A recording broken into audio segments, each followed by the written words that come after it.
Goedenavond, het is zaterdag 9 november. Dit is het nieuws van vandaag. Belgische en Nederlandse politieagenten hebben gisteravond 16 bekeuringen uitgeschreven bij een internationale verkeerscontrole in de Zeeuws-Vlaamse grensstreek. Die controles werden gehouden bij de grensovergangen tussen IJsendijken en Watervliet en tussen Ede en Maldegem. Maar boetes uitdelen is niet het enige doel van die controles.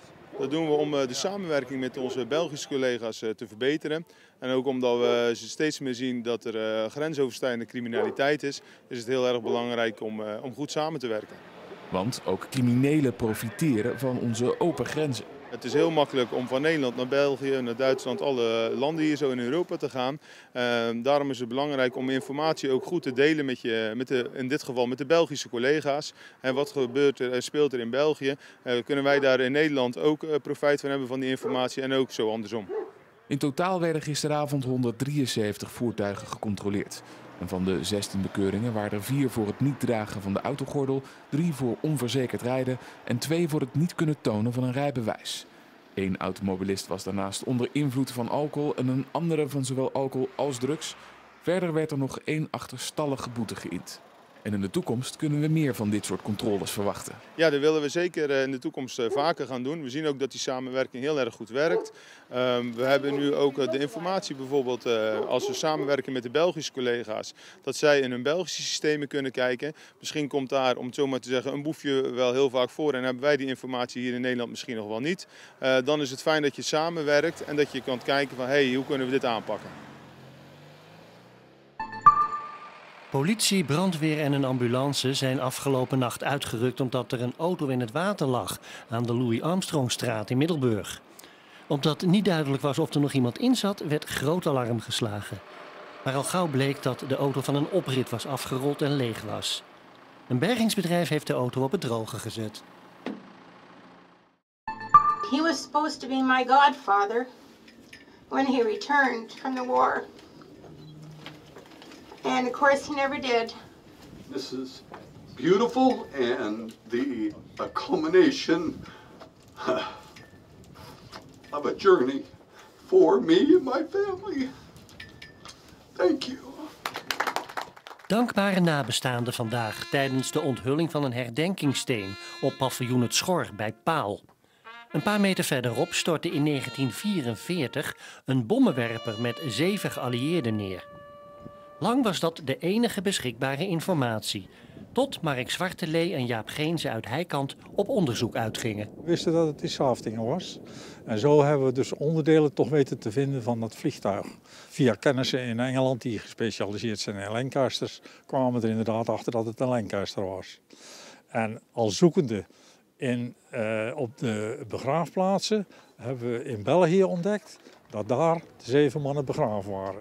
Nu staan de namen van die 7 mannen op de vandaag onthulde herdenkingssteen. Het is ook aan de bevolking nou bekend dat deze mannen niet naamloos hier neergekomen zijn, maar echte namen hebben. En dat geeft wel enige voldoening. Kaarten voor een muziekfestival die koop je tegenwoordig meestal via internet. Maar vandaag even niet, je kon ze kopen vanuit de auto op de parkeerplaats van discotheek De Hooizolder in Westkapelle.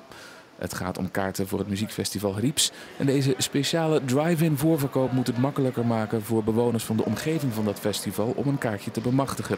Maar er kwamen ook mensen van verder weg op af. Ja, het is nu nog vroeg, maar er staan nu al mensen uit Oude Tongen en zo. En ja, het is gewoon positief natuurlijk dat die ook komen. Alleen, die zullen er altijd tussen zitten. Alleen we geven met dit systeem natuurlijk toch een sign af van, we kregen in het verleden wel eens discussie van, je kan als local geen kaarten meer kopen voor Rieps. En dat is nu besmoord. Je kan op deze manier kaarten kopen en die kans moet je natuurlijk wel pakken dan. Na de overval in mei, waarbij de volledige dagopbrengst in contant geld werd buitgemaakt, kijkt Kramer erg uit naar deze komende editie. Ja, we sluiten het nog niet af, want we zijn er nog druk mee bezig. Alleen, het is voor mij wel zo natuurlijk weer fijn dat we weer helemaal door kunnen en dat we weer op de goede weg zitten. De festivalorganisatie heeft in ieder geval 1 les eruit getrokken. De kaarten kunnen uitsluitend met de pinpas betaald worden. En wie zo'n kaartje weet te bemachtigen, krijgt een ouderwets gezellige Riepseditie voorgeschoteld. We krijgen natuurlijk een extra gemotiveerd publiek, hè? Want die zijn natuurlijk dolblij dat het er nog is. En voor de rest een sterk programma. We hebben wat nieuwe namen en we hebben wat oude bekenden. Maar ik denk algemeen dat we weer een heel sterk Riepsprogramma hebben. Vrouwen, als u uw man eens een keertje kwijt wilt op zaterdagochtend, dan stuur ze dan maar hier naartoe. Vanochtend waren vrouwen even niet welkom in het polderhuis in Westkapelle. Het mannenontbijt dat het museum vorig jaar introduceerde blijkt een succes. Het contact onderling, je praat toch met mensen die zie je wel eens op dorp, maar dan praat je dan weer weinig mee en nu toevallig wel. Praat je over andere dingen en ja, het is een hele leuke entourage dan. Je kent een paar mensen op een gegeven moment, maar ik ga vaak bewust weer bij een ander groepje zitten. En ook om wat te horen en te leren. De vorige keer was het bijvoorbeeld over de windmolens die hier komen. En dat was interessant waar er wat van weg. Want de mannen krijgen niet alleen ontbijt, er is ook altijd een lezing aangekoppeld. Deze keer van een militair die in Afghanistan heeft gediend. En over het feit dat er geen vrouwen zijn, daar zijn de meningen over verdeeld. Is wel jammer voor ons dan, zeg maar, want mijn vrouw had het ook heel leuk gevonden om te horen wat hij heeft meegemaakt in Afghanistan. Ook ik vind het wel heel gezellig. Het is echt een super evenement, vind ik. Nou, dat maakt niet uit. Maar het is manontbijten, ja. En dat hebben we hier verzonnen.